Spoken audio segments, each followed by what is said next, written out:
Levítico 24. Salvação falou ao tirado, dizendo. Salvação, né, é a minha tradução de Jeová, que nas Bíblias tradicionais está como Senhor, em maiúsculo. E eu traduzo dessa forma por conta do nome de Jesus, que significa Jeová é salvação. Então, quando eu fui ao Antigo Testamento, eu comecei a substituir Jeová por salvação, e eu vi que o encaixe era muito melhor. Que de fato, o nome dele significa salvação. E o propósito dele é esse ao decorrer da Bíblia. É como se o nome da Bíblia fosse. A Bíblia inteira é sobre salvação. Jesus, salvação, e Jeová, salvação. É como se um apontasse para o outro ali. E tirado é Moisés. Por conta dele ter sido tirado da água, a moça deu o nome a ele de tirado. 2. Determine aos filhos do persistiu com o grande pastor. Persistiu com o grande pastor é Israel. Tá? É a tradução do nome, porque ele teve um conflito com um mensageiro de salvação, que nas Bíblias tradicionais está traduzido como anjo do Senhor. E, e nisso o nome dele foi alterado de Jacó, que é segura calcanhar, para persistiu com o grande pastor, que é Israel. Por conta do que ele falou, né? Você persistiu com o grande pastor, então seu nome será persistiu com o grande pastor. E determine. Na maioria das traduções, vocês vão ter a palavra ordene. Mas ordene, ela fica de uma forma pesada que não condiz muito com. Eu sempre senti que o ordene estava muito estranho, muito pesado. E o determine é mais objetivo do que ordene. Então, ao analisar bastante essa palavra e passar ela pela inteligência artificial, vendo os versículos, trazer eles à tona, o mais provável significado desse ordene, que é usado nas Bíblias tradicionais, é determine. Aqui, ó. Determine aos filhos do perfil com o grande pastor que eles peguem para você. Tá. Gordura líquida eu não uso mais dessa forma. Eu estava usando dessa forma, mas é a palavra óleo. Isso aqui passou pelo meu filtro. Óleo de oliva límpida e esmagada para o iluminador, para ele fazer acender luz continuamente. Tá. Tem duas. Tá. Luminária. Tá. Tem, tem duas coisas que iluminam. Tá. Esse iluminador parece ser uma parte específica da luminária. Só que eu acho que nas traduções tradicionais eles não fazem esse discernimento. E o iluminador é de fato a parte da luminária que ilumina. A luminária é o kit todo e o iluminador é ali a fonte de luz. Tem tradução que coloca como lâmpada, tá? Mas eu acho lâmpada meio pesado, porque nós usamos lâmpada para outra coisa e eu sinto que isso ia confundir. Então, para deixar de uma forma objetiva, né, o iluminador, que é a parte da lâmpada que ilumina. Que a parte da iluminadora que ilumina. Para fazer acender luz continuamente. Esse acender é de fato a palavra acender com SC, no sentido de subir, e não no sentido de dar a partida do fogo, sabe? Para luz subir continuamente. 3. De fora do seccionador do testemunho. Seccionador é a mais recente tradução que eu tenho para aquela palavra que é véu, que se diz, né, o véu do templo se rompeu. Que na verdade o seccionador do templo foi seccionado, é como se fosse, tá. Por quê? A palavra ali não é véu, ela tem uma raiz de uma palavra que significa separar de uma forma ou de outra. E o que dá a entender é que existia uma seção entre o Salvador e o homem, e ao romper, ao seccionar essa seção, agora tem o acesso direto, tá. Então chamar de véu tira do que de fato significa. Por um tempo eu também traduzi para rompedor, mas eu vi que a palavra rompedor, ela tinha um encaixe melhor em palavra, uma palavra que era usada muito para profanar. Nas traduções tradicionais, a palavra profanar, onde ela é usada, ela é mais especificamente a palavra romper. Então eu tive que trocar isso aqui que é usado para véu, para outra forma, para não parecer que é no sentido de profanação. Então por isso que é seccionador agora, mas isso talvez mude, tá. Mas assim, tá mais específico do que antes, até porque antes era o rompedor e agora é seccionador, então é um é um capricho em cima da palavra. O seccionador do testemunho. Agora essa palavra testemunho, se eu não me engano, ela vai ser, deixa eu confirmar, tá, é. A base dessa palavra é, por exemplo,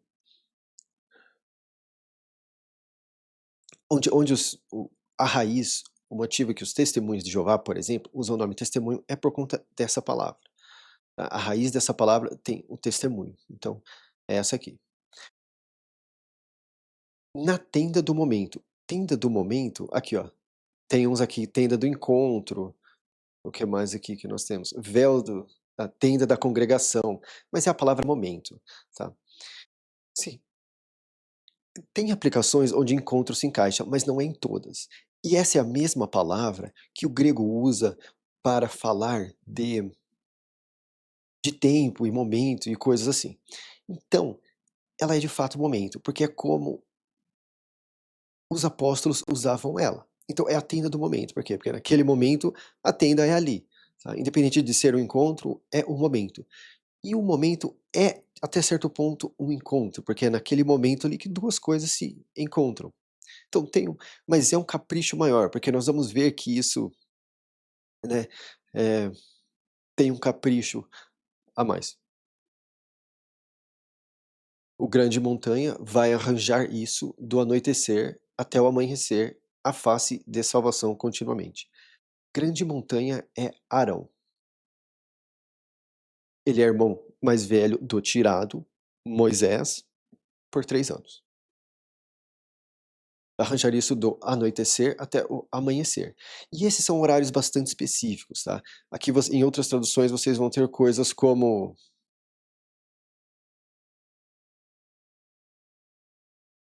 tarde até amanhã, desde a tarde até amanhã em uma, aí em outras tem entardecer até a manhã seguinte, mas assim, o que de fato é amanhã, 11 horas da manhã, o que de fato é a tarde, 2 horas da tarde, mas isso aqui é aquele período pelo qual o sol está saindo do horizonte ou entrando no horizonte. É um momento bastante específico. Inclusive, tem uma letra do do proto-sinaítico que fala que é justamente isso. É uma linha e um círculo bem no meio dela, que, ao meu ver, tem alguma ligação com isso também. É regra da época para as gerações de vocês. Isso aqui é uma coisa que eu falo, que isso aqui tudo que acontece, todos esses rituais de Levítico, eles são ilustrações do que de fato é para ocorrer, que é para que eles soubessem como que funciona o método de salvação, no duplo sentido, do salvação e da salvação. Porque se ele receita isso, que é uma regra da época, e o templo cai, eles não têm mais como fazer. Então ele mesmo quebra a regra dele. Então o que acontece? Isso é obviamente apenas uma ilustração do que é a forma real para acontecer. Ó, sobre a luminária limpa, ele vai arranjar as luzes à face de salvação continuamente. Aqui, ó, luminária e iluminador. É como se a luminária tivesse vários iluminadores. Aqui, esse luminária, se eu não me engano, vai ser a palavra menorá, que é um que é uma coisa que que é algo que os judeus têm como tradição, né, o símbolo da menorá, que é eles chamam de candelabro, mas candelabro é feito de velas, e não são velas, é a base não é a base da cera, é a base de óleo, então chamar de candelabro é inconsistente. Então por isso que eu não chamei de candelabro, porque não é a base de candelas. Em alguns lugares aqui eu acho que, olha lá, candelabro, nas outras traduções tudo usa candelabro, mas não são velas, são a base de óleo. Então, sobre a luminária limpa, ele vai arranjar as luzes, a face de salvação continuamente. 5. E você vai pegar miolo de grão e vai assar dele 12 pães perfurados. De 2 décimos vai ser cada pão perfurado. E você vai pôr eles em 2 alinhamentos. 6 o alinhamento sobre a mesa limpa, a face de salvação. Agora isso aqui é muito legal. Nas mesa pura, né? Eu acho interessante, porque não é a palavra pura, tá? Nas outras traduções vocês vão ter isso, né? A mesa pura, a mesa de ouro puro. Não, tá? A palavra pura, ela é outra. Ela é, por exemplo, quando eles falam do Santo dos Santos, eh, aquele lugar puro no meio dessa estrutura toda que é criada, lá é puro. Tá? Isso aqui é uma mesa limpa, tá? A mesa tem que estar limpa, por quê? Porque você vai colocar isso numa mesa suja? Não, é uma mesa limpa. Então, ao meu ver, eles fazerem isso de não ter consistência entre puro e limpo, eles acabam colocando uma religiosidade ali da qual o texto não coloca, tá? É inconsistente. Fica uma coisa, o que seria uma mesa pura? É uma mesa de não, é simplesmente uma mesa, você limpa a mesa e você coloca 12 pães nela, tá. Exageradamente, religiosi é imposta uma religiosidade desnecessária ao texto que de fato não está lá. 7. E você vai pôr sobre o alinhamento resina branca límpida, e vai ser para o pão como pensamento, uma combustão à salvação. Agora isso aqui se eu explicar vai ser muito complicado de explicar. Mas assim, então, a resina branca líquida eu não vou explicar, pelo menos agora. Mas o pão como pensamento. Agora, o pão tem uma ligação com o Cristo, que fala, né? Este é o meu pão, esse é a minha carne, e ele quebra e dá um pedaço para cada um. Então, o pão é a palavra. Até porque ele fala, né? Não apenas de pão vive o homem, mas de toda palavra que sai da boca de Deus, do Salvador.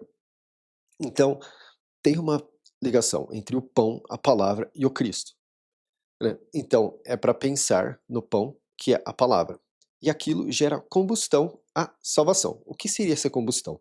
Quando você está consumindo a palavra, o pão, você está ali, né, especialmente quando eu falo, copie a palavra, que é a melhor forma disso aqui.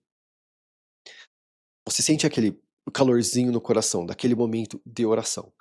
E aquilo é uma combustão à salvação, no duplo sentido. A sua salvação e a o salvação. Tá. Então, mais um lugar que nós vemos que salvação encaixa como o nome Jeová. Então, aqui é como se fosse uma ilustração.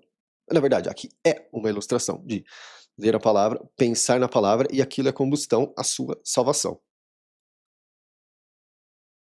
8. De dia de pausa em dia de pausa. Aqui. Pausa é a tradução da palavra sábado, tá? Nas traduções tradicionais vocês vão ter de pausa de sábado em sábado, ou do sétimo dia ao sétimo dia, vai ser, sei lá, em cada dia de sábado, em cada sábado aqui, tá? Mas sábado significa pausa. E isso é óbvio por conta dos primeiros capítulos da Bíblia, né? Tá escrito lá, Deus fez a terra em 6 dias e no sétimo ele fez uma pausa, ele não, no sétimo dia ele não sabadou. Mas o que acontece? A palavra pausa, a palavra sábado, o número 7 e a palavra juramento são a mesma coisa, tá? A palavra sábado, ela é uma transliteração do hebraico, ela não foi traduzida. Nós usamos a palavra sábado por conta disso. Mas ela significa pausa, 7 e juramento. Então o que acontece? Quando você pega e você intercala entre essas coisas, isso aqui, você pode falar de dia de juramento em dia de juramento também. por conta de nós não termos essa mesma palavra sendo usada para essas 3 coisas, nós perdemos esse sentido. Então, eu tenho que escolher, ou eu chamo de dia de juramento, ou eu chamo de dia de pausa, ou eu chamo de dia do 7. Então, ou eu chamo de dia do sábado, mas sábado significa essas 3 coisas. Só que quem lê o texto não sabe que sábado significa essas 3 coisas. Então, é melhor usar uma delas e explicar as outras 2. Senão a pessoa não entende nenhuma das 3. Então é por isso. Inclusive, o grego, a palavra grega para pausa é bem parecido à nossa palavra para pausa. Você pega a transliteração, assim, acho que é P-A-U-A, é pau-a, alguma coisa assim. Então, assim, é pausa. E eu pensei em colocar de dia de parar em dia de parar, mas parar dá-se a entender que não vai adiante. É simplesmente uma pausa, porque no outro dia você continua. É por isso que tem esse capricho, o dia da pausa. Melhor do que o dia de parar ou o dia de cessar, tá. Porque impõe também a continuidade. Ele vai arranjar isso à face de salvação continuamente. Da parte dos filhos do persistiu com o grande pastor. Um acordo de corte da época. Agora aqui, na 8, aliança, tá, aliança, eles chamam acordo de corte de aliança. Mas é mais específico do que isso. Aliança dá-se a entender que é uma coisa muito, né, e essa palavra ela é usada como um acordo. E por que acordo de corte? Na verdade é uma palavra só, mas ela significa um acordo de corte, que é algo que é feito à morte. Então, assim, algo é sempre sacrificado diante dessa forma. Sacrificado não, algo é sempre ofertado como carne dessa forma. Tá, então o fato de usar isso aqui, significa que você precisa correr atrás daqueles momentos da cruz na pausa. Então a pausa, o sábado, ele não é feito para você não fazer nada, ele é feito para você buscar a salvação no seu coração. Porque aquele é o grande acordo de corte, é Cristo ser, né, cortado na cruz. Inclusive, eu provavelmente deveria mudar isso aqui para acordo de dissipação, tá? Mas vamos ver, da época. Porque não é simplesmente um cortezinho, né? Morre, né?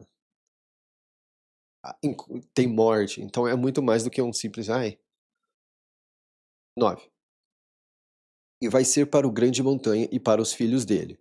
E eles vão consumir isso em lugar puro, porque é puro dos puros a ele, das combustões de salvação. Regra da época. Tá, lugar puro, nas traduções tradicionais, aqui vocês vão ter a palavra santo, né? Em lugar santo, em lugar sagrado. Vai ser alguma coisa assim. Ó, lugar santo, lugar sagrado. Mas o significado da palavra santo e sagrado é puro. E não se pode mais usar a palavra santo ou a palavra sagrado, porque ficou muito abstrato do que de fato significa. E também porque ficou poluído diante de coisas que claramente não são puras, como imagens. Tá? Chamar uma imagem de algo puro é um absurdo. Chamar uma imagem de santo é um absurdo. Os apóstolos usavam isso para pessoas que estavam na busca, mantendo-se em pureza no Novo Testamento. Então, é complicado você chamar uma imagem feita de madeira ou de fundação de santo, tá? Isso é um escárnio do que diz a Bíblia. Então, não deve ser feito. Porque então o que acontece? É mais fácil você mudar o vocabulário para o sentido literal, puro, do que você mudar toda a cultura brasileira para o que, olha, não usem a palavra santo, tá? E até porque a palavra santo, ela vem do latim, ela não é nem do hebraico, que é do Antigo Testamento, nem do grego, que é do Novo, ela vem do latim. E a Bíblia, ela foi feita ou em hebraico, alguns trechos em aramaico e no grego. Então, chamar de santo não é nem manter a, a tradição do idioma original e nem traduzir completamente, porque é uma palavra do latim. Então é extremamente inconsistente. É o que eu falo sobre a palavra Deus. A palavra Deus, ela não é nem do hebraico, nem do grego, ela é do latim. Então, assim, é Salvador, Deus é Salvador. E puro, se a pessoa é pura, quem é o puro do puro? O puro do puro é Jesus, salvação, Cristo. Obviamente isso aqui tudo é ilustração de como isso funciona. Você faz isso, e ao consumir isso, você está num lugar puro. Então, quando você arranja isso no seu coração, na pausa, você faz esse corte diante da oração, você passa a consumir aquilo em lugar puro. Naturalmente, este é um método de purificação. Tá? E esse método de purificação tem a ver com o puro dos puros, que é Jesus, salvação, Cristo. E aquilo dá aquele foguinho no coração, que é combustão de salvação. 10. E um filho de uma mulher do persistiu com o grande pastor saiu, o qual era filho de um homem de Sitiado. Sitiado é a tradução de Egito, porque os pictogramas dá-se a entender que é uma mistura de de algo que está não apenas cercado, mas oprimido. Isso é a imagem exata de um estádio de sítio, onde uma cidade é cercada pelo adversário e também oprimida pela presença dele. Isso é interessante, porque em vários lugares nós vemos ele citar, né, sitiado, e depois ele falando, eu sou, é, eu sou salvação, o seu salvador, eu sou Jeová, seu Deus, que eu traduzo como dessa forma. Então, sitiado é a melhor tradução, na minha opinião, para Egito. Então vamos lá. E um filho de uma mulher do persistiu com um grande pastor saiu, o qual era filho de um homem de Sitiado. Para o meio dos filhos do persistiu com um grande pastor. E o filho do persistiu com um grande pastor e um homem do persistiu com um grande pastor brigaram no acampamento. 11. E o filho da mulher do persistiu com um grande pastor perfurou a fama e diminuiu. E eles trouxeram ele ao tirado. O que seria perfurou a fama? É no sentido literal. Nome seria a palavra fama. A palavra nome, como ela está na Bíblia, hoje ela está errada, porque ela não é usada daquela forma antigamente. A melhor tradução da palavra nome, como ela está na Bíblia, é a palavra fama, ou renome, ou talvez até apelido, porque são palavras conhecidas do dia a dia. Por exemplo, meu nome é Johnny. A maioria das pessoas não sabe o que Johnny significa, porque Johnny tem origem do hebraico. Mas vocês sabem o que Pereira significa, porque Pereira é uma árvore de pera. Então Pereira seria uma fama, um renome, um apelido. Ah, aquele cara ali é uma árvore de pera, ah, Pereira, sabe? Então, e até porque nós vemos que esses nomes, tanto Israel, que significa persistiu com o grande pastor, eram palavras hebraicas, frases hebraicas do dia a dia que era usada para pessoas que falavam hebraico. Então o que faz sentido é, ao traduzir os nomes para o português, você tem uma fama, um renome, uma reputação, um apelido, porque aquilo transmite uma mensagem da qual, por exemplo, Johnny não transmite. Então, perfurou a fama, ele provavelmente falou mal do Salvação. O que dá-se a entender é que é isso. Porque esse perfurou é no sentido de atravessou, mas atravessou no sentido de atravessar a pele. Então, eu acho que nas traduções tradicionais, aqui vocês vão ter. Aqui, ó, tem uma que está amaldiçoou, blasfemou com maldição. Maldição é a palavra diminuiu, tá? É simplesmente diminuir. Então, talvez a forma de diminuir seria amaldiçoar, dizer mal de. Quando você diz mal de alguém, você diminui. Só que a palavra é literalmente diminuir. Então, é diminuir. Amaldiçoar fica parecendo, ai, ele foi lá e fez um negócio que, ai, pegou uma maldição. Não, simplesmente diminuiu a pessoa. E uma forma de você diminuir a pessoa é falando mal dela. A mal de soar, fazer soar mal. Então, mas o que acontece? Por usar amaldiçoar, nós temos um contraponto cultural que fica parecendo que, ele fez uma magia lá que, ai, nossa. Não, simplesmente diminuiu a pessoa, provavelmente verbalmente, perfurou a fama diminuindo. Né? E é interessante, por quê? A palavra, a palavra diabo, né, ela tem esse aspecto de falar mal de alguma coisa para criar atrito, para falar mal, né, blasfemar. A palavra diabo ela tem isso, diabolos, é como se você jogasse algo para criar atrito, né, você diminui para criar problemas diante daquilo. Então é interessante como esse filho dessa mulher fez justamente o que o diabo, que muitos traduzem como difamador, faz. Então ele espelhou o difamador aqui, né. Então aqui, ó, e eles trouxeram ele ao tirado, e a fama da mãe dele era completude.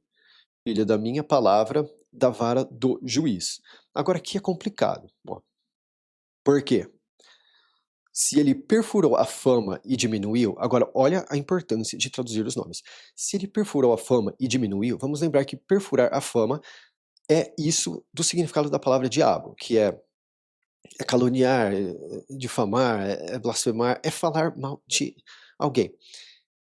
E ao fazer isso, nós vemos que ele provavelmente tinha uma linhagem de bastante proximidade ao Salvador, porque o nome das pessoas da da linhagem dele é completude, que é aquele sentimento de paz que eu falo que é muito mais do que paz, porque não é apenas a ausência de conflito, mas é o preencher do coração, e o minha palavra, né, que é lembrar que minha palavra também tem a questão da palavra.